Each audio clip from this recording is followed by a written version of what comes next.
Nako, ito si dating Pangulong Duterte may sinabi pa bago bumaba sa eroplano. Ang sabi niya, "You will just have to kill me. Hindi ako papayag kung kakampi dyan sa mga puti."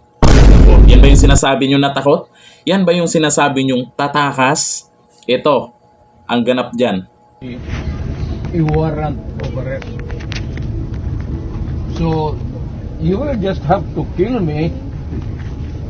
Kung hindi ako papayag, kung kakampi ka dyan sa mga puti. We're just going through the process. Kaya nga. O, mukha bang takot? Mukha bang takot?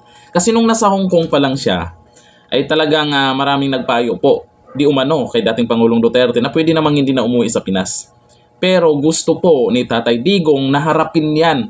Handa na po siyang harapin kung ano man po yung mga gustong, alam mo naman sa administrasyon ngayon, di ba?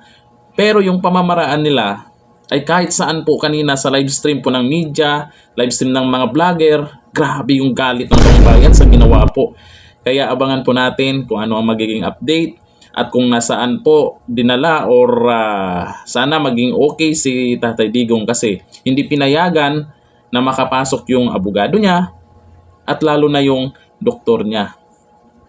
Diyan lang po, inaresto po kagad paglapag niya po sa NAIA Terminal 3. Abangan natin ang susunod po na mangyayari. Hanggang dito na, thank you. Bye-bye.